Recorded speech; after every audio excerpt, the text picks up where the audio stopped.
Hello दोस्तों, नमस्कार। आज दोस्तों संडे है, तो संडे को मैंने सोचा कि मैं थोड़ी सेवा करूं। सेवा क्या है कि जैसे आप सभी को मालूम है कि बहुत सारे पशु आवारा लोग छोड़ देते हैं, और जब ज़रूरत होती है तो उनको रखते हैं। जब वो दूध नहीं देते या वो यूज़लेस हो जाते तो उन्हें छोड़ दिया जाता है, जो कि अपने आप में बहुत घिनौना कार्य है। ऐसा नहीं करना चाहिए, मतलबी इंसान बनना नहीं चाहिए। जो हमें मुसीबत के समय में दूध या घी से नवाज़ते हैं जो पशु, और उनकी जब मुसीबत आती है तो हम उन्हें छोड़ देते हैं। यानी कि जब वो यूज़लेस हो जाते हैं या दूध नहीं देते या कुछ नहीं देते, तो हम उन्हें छोड़ देते हैं, और ये बहुत गलत बात है दोस्तों।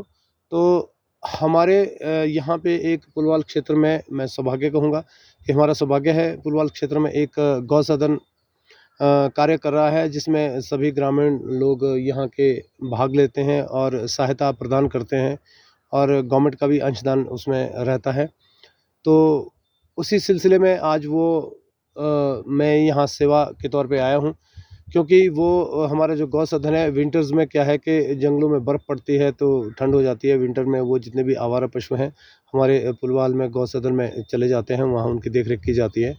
और आजकल जैसे कि गर्मियों का मौसम है और हरी घास जंगलों में उग चुकी है, तो हम लोग उन्हें जंगल में बिल्कुल नज़दीक में, ये चूड़धार फॉरेस्ट है, चूड़धार वैली जो है, उसमें एक बीच में बहुत खूबसूरत प्लेस है, मैं आपको दिखाना चाहूँगा। तो वहाँ पे आजकल हम उनको शिफ्ट करते हैं, तो यहाँ पे लोग उनकी सेवा करते हैं, और बीच-बीच में सेवा कोई भी कर सकता है, आप भी कर सकते हैं। तो मैंने सोचा आज संडे है तो आज मैं इनकी देख-रेख करूँगा, आज इनके पास मैं रहूँगा। इनके यूँ समझिए कि एक चौकीदारी, 1 आदमी या 2 आदमी यहाँ परमानेंट काम करते हैं, जो पशुओं की चौकीदारी करते हैं, ताकि पशु इधर-उधर ना भागे, और अगर कोई हादसा हो जाए तो तुरंत फर्स्ट एड उनको किया जा सके, इन्फॉर्म किया जा सके, मेडिकल टीम आ जाती है। तो यहाँ पे 1 या 2 आदमी का रहना बहुत ज़रूरी है, और रहते भी हैं। और बहुत अच्छे यहाँ के नौजवान हैं जो बीच-बीच में आते रहते हैं और यहाँ सेवा देते रहते हैं। तो आज उसी सिलसिले में मैं यहाँ आया हूँ, तो मैं अपना सौभाग्य मानता हूँ कि मैं यहाँ पे आज आ पाया और ये सेवा करने का मुझे मौका मिला। तो दोस्तों, मैं आपको दिखाना चाहता हूँ कि बहुत ही खूबसूरत व्यू यहाँ का है। अगर आप भी देखोगे तो आपका मन करेगा कि आप भी यहाँ पे आना चाहोगे। तो मैं आपको फिर से दिखाता हूँ। ये हमारा बहुत खूबसूरत, यूँ समझिए कि वैली है बीच में। वैसे भी चूड़धार वैली है ये।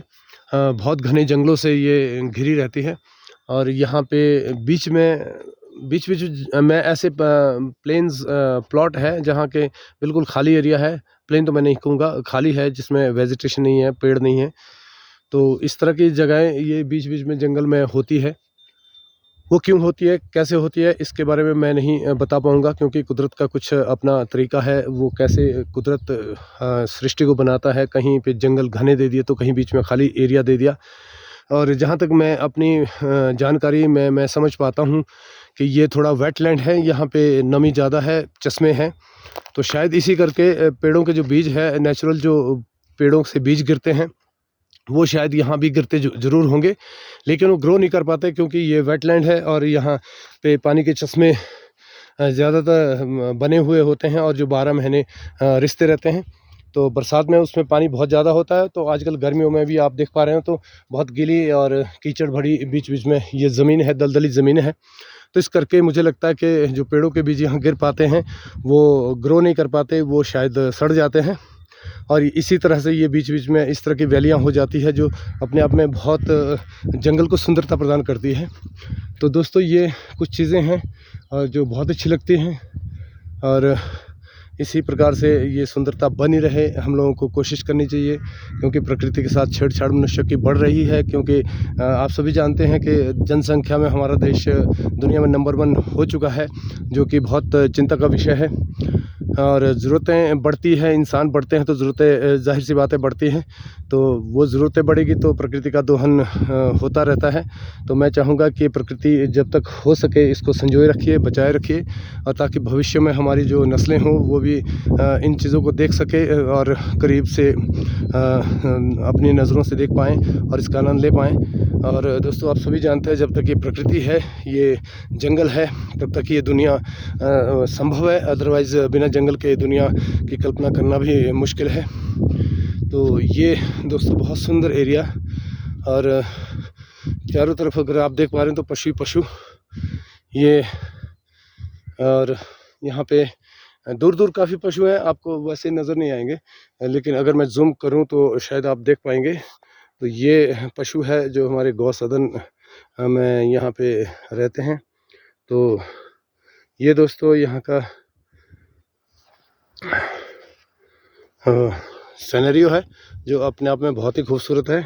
और मेरा जूम कैमरा हो चुका है डिस्टर्ब, और मैं इसको पुनः ठीक करने की कोशिश करता हूँ, क्योंकि हाँ अब हो चुका है। तो दोस्तों ये अगर आप देख पा रहे हैं तो चारों तरफ से बहुत घने जंगल हैं, जो कि अपने आप में अनमोल है, जिसको बनाया नहीं जा सकता, जो कुदरत ने बनाए हैं।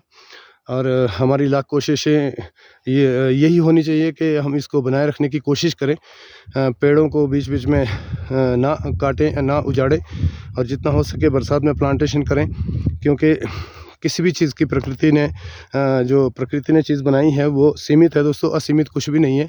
तो वो अगर हम उसका दोहन करते रहेंगे तो वो स्टॉक कभी ना कभी, जाहिर सी बात है, खाली होंगे, और जब कभी खाली वो स्टॉक होंगे तो ये दुनिया को बहुत मुश्किल हालातों से गुजरना पड़ेगा। तो इसलिए हमें कोशिश करनी चाहिए कि प्रकृति की जो संपदाएं हमारे पास निश्चित हैं उसका कम से कम दोहन करें, और जितना हो सके उसकी भरपाई करने की कोशिश करें, क्योंकि हम कोशिश ही कर सकते हैं। बाकी प्रकृति के बराबर जो निर्माण है वो मनुष्य के वश में नहीं है। जो प्रकृति ने बनाना है वो हम नहीं बना सकते, लेकिन एक कोशिश हम ज़रूर कर सकते हैं, और जो हमें करनी भी चाहिए। हमारी कोशिश यही रहती है कि पेड़ों को जितना हो सके कम से कम नुकसान करें, और बरसात में प्लांटेशन ज़रूर करें।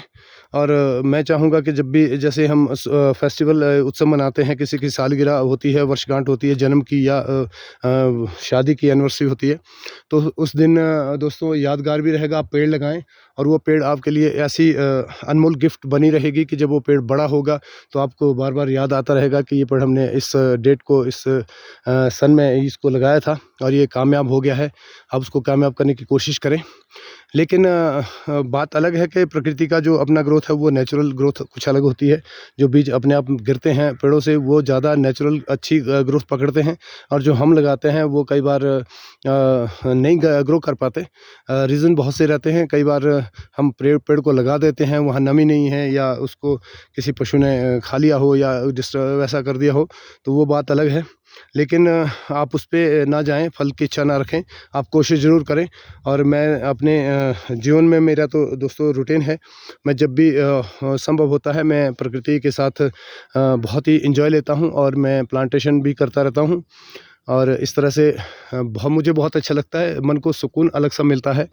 और मैं चाहता हूं कि मेरा जंगल बिल्कुल हरा भरा बना रहे, तो इसकी मैं एक कोशिश करता हूं। और पेड़ों का हम दोहन नहीं करते हैं, और करते हैं तो बहुत हिसाब से करते हैं। जैसे हमें लकड़ियों की ज़रूरत होती है, विंटर्स में हमें बुखारियाँ जलानी होती है, तो सूखी लकड़ियाँ हम वही एकत्र करते हैं जंगलों से, जहाँ पे पेड़ गिरे पड़े हों, या सड़ गए हों, या डैमेज हों, तो वही हम यूज़ करते हैं। ऐसा नहीं कि हम यूज़ नहीं करते। तो कोशिश ये रहनी चाहिए कि जितना वेस्ट मटेरियल आपको जंगल में मिले उसी को आप यूज़ करें।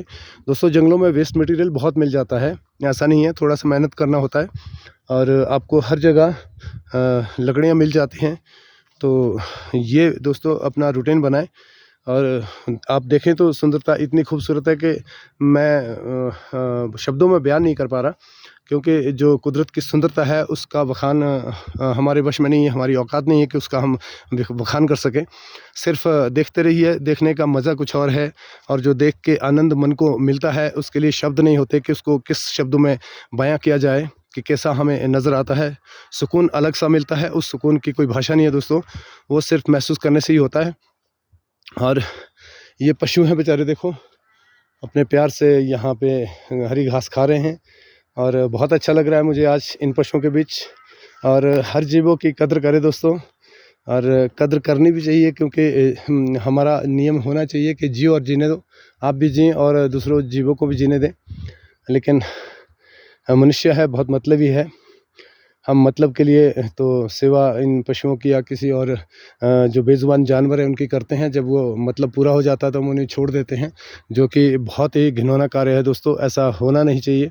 पर लोग करते हैं, क्यों करते हैं अब मैं नहीं इसके बारे में कह पाऊँगा। अब अपनी सोच है दोस्तों, पर कोशिश करें कि सब जीवों को जीने का मौका मिले, किसी को आप तंग ना करें।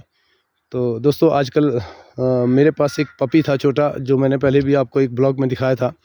एक हफ्ते का था, एक सप्ताह जिसको कह लीजिए, 7 दिन का था वो, जब उसकी मम्मा को टाइगर स्नो लेपर्ड लेके गया था। तो स्नो लेपर्ड ने उसकी माँ को मार दिया, तो उस बच्चे को हम जैसे कैसे करके बचा पाए। तो अभी वो करीब 2 महीने का हो चुका था। तो अचानक बीमार हो गया दोस्तों, और हम उसको बचा नहीं पाए। हमने बड़ी दवा दारू करने की कोशिश की और उसको खिलाया भी, लेकिन वो 2-3 दिन से खाना नहीं खाया और तीसरे दिन उसने दम तोड़ दिया। और मुझे बहुत धक्का है, बहुत दुख है, क्योंकि इमोशनल अटैचमेंट दोस्तों हमारी हो जाती है किसी भी पशु से, किसी भी चीज़ से। ये स्वाभाविक है, इंसान है तो प्यार में बह जाता है। और उसको जब इस तरह के आघात लगते हैं तो बहुत मुश्किल हो जाता है उसको दर्द को सहन कर पाना। तो शायद जहाँ तक मैंने अपने हिसाब से देखा कि वो सर्वाइव नहीं कर पाया, क्योंकि माँ का जो दूध है वो बहुत ज़रूरी होता है किसी भी जीव के बच्चे के लिए।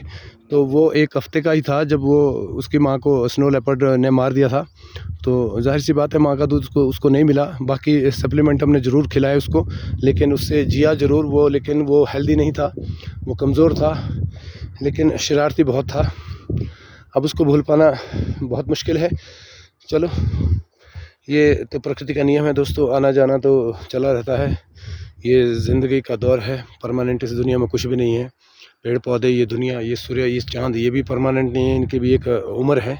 जब इसकी भी अपनी उम्र हो जाएगी तो ये भी पूरी पर्यावरण में कोलैप्स हो जाएंगे, और ये सृष्टि शायद फिर से कैसे निर्माण होती है, कौन करता है, क्यों, क्या करता है, इसके बारे में तो हम कह नहीं पाएंगे, क्योंकि कुछ चीज़ें ऐसी है जो हमारे ज्ञान से बहुत बाहर की है। मान लिया कि हमारी साइंस ने बहुत तरक्की कर दी, लेकिन कुछ चीज़ें ऐसी है जिसका हम एबीसी भी नहीं जानते। अब ये सृष्टि कैसे रची, क्यों रची और कब तक रची, कब ये दोबारा और इस तरह से होगा, इसके बारे में दोस्तों हमारी औकात नहीं है इंसानों की कि इसके बारे में विश्लेषण किया जा सके। अनुमान ज़रूर लगाए जा सकते हैं कि सृष्टि ऐसे बनी होगी, दोबारा ऐसे होगा, लेकिन वो अनुमान ही है दोस्तों। उसके बारे में क्या कह सकते हैं, कब वो समय होगा और तब हम शायद रहें ना रहें, कोई इस दुनिया में रहें ना रहें, तो उसके बारे में ना कोई बता पाएगा, ना कोई देख पाएगा। तो ये तो दोस्तों प्रकृति की चीज़ें हैं, इसके बारे में हम ना ही सोचें तो ज़्यादा बेहतर है, क्योंकि अपने दिमाग में स्ट्रेस रहेगा, दिमाग में बहुत प्रेशर रहेगा, तो इसके बारे में ना सोचें। प्रकृति है, जैसा वो कर रही है वो उसे करने दें, उसका अपना कानून है, हमारा अपना कानून है। हमारा सिर्फ फ़र्ज़ ज़रूर है कि प्रकृति ने जो हमें दिया है उसको हम जितना हो सके कम से कम इस्तेमाल करें, क्योंकि इस्तेमाल तो दोस्तों करना ही होता है। प्रकृति ने जो चीज़ें हमें दी है वो इस्तेमाल करने के लिए दी है, लेकिन उसका इस्तेमाल इस हिसाब से हो ताकि वो उसका स्टॉक काफ़ी लंबे समय तक बना रहे, हमारे लिए तो रहे, हम चाहते कि हमारी आने वाली नस्लों के लिए भी रहे। ऐसा ना हो कि हम अपने ही जीवन काल में और प्रकृति की सारी चीज़ें उपभोग कर लें और बाद में हमारी आने वाली नस्लों को वो चीज़ें देखने को भी ना मिले, उनको सिर्फ कथा कहानियों में ही मिलेगी। तो ऐसा ना हो, कोशिश करें कि वो भी इन चीज़ों को देख पाएँ, वो भी इन चीज़ों को जान पाएँ। तो दोस्तों ऐसी है ज़िंदगी, और ये बहुत खूबसूरत नज़ारा आप देखें तो बहुत ही सुंदर नज़ारा, और इन पशुओं के साथ मुझे तो बहुत अच्छा लगता है दोस्तों। मैं चाहता हूँ कि मेरा पूरा जीवन इन पशुओं के साथ रहे और बस इनकी सेवा में रहे। तो वक्त जब मिलता है हम आते रहते हैं, हम आएंगे भी दोस्तों। बहुत मज़ा आता है। ये बेज़ुबान पशु है, ये की भाषा समझते हैं वो प्यार की। बाकी इनको आप जो भी प्रवचन दें ये सुन नहीं पाते, समझ नहीं पाते, लेकिन अगर आप प्यार से इनको पुचकारते हैं तो ये एकदम समझ लेते हैं। ये कुदरत का करिश्मा है दोस्तों। बाकी भाषा बेज़ुबान जानवर कुछ भी नहीं जानता है, लेकिन प्यार और नफ़रत की ज़रूर जानता है। प्यार की पुचकारेंगे तो आएंगे, नफ़रत से आप डंडा उठाएंगे, आप शाउटिंग करेंगे तो ये भागेंगे। ये रिएक्शन ज़रूर इनके पास होता है दोस्तों। बाकी तो इनको प्रवचन जो भी दिया जाए ये मुझे नहीं लगता कि ये समझ पाते हैं। तो ऐसा ही है दोस्तों, इज़्ज़त करें, सबके मान सम्मान करें, हर जीव का, इंसान की तो करें ही। और मैं तो ये चाहूँगा कि हर जीव का, हर प्रकृति की बनी हुई चीज़ का, कुदरत की हर एक चीज़ का, हर सृष्टि का आप सम्मान करें, आपको आनंद आएगा। जितना भी जीवन हमने इस दुनिया में काटना है दोस्तों, 80 साल, 60 साल, 100 साल जो भी जीवन है वो आपका खुशी-खुशी निकल जाएगा और आपको पता भी नहीं चलेगा। कि आप आनंद से इस जीवन को कैसे उपयोग करते हो। तो दोस्तों इसी के साथ मैं आज का ब्लॉग करता हूँ समाप्त। आपसे निवेदन यही रहेगा कि आप मेरे ब्लॉग को ज़्यादा से ज़्यादा शेयर करें, सब्सक्राइब करें। अच्छा लगा तो कमेंट ज़रूर करिए, कोई कमियां हो तो ज़रूर बताइए। बस मेरा तो नेचर ऐसा है दोस्तों, मेरी तो खुली किताब है, जो है वो आपके सामने है। आपको अच्छा लगे तो ज़रूर बताइएगा, ना लगे तो भी कोई बात नहीं। थैंक यू, धन्यवाद।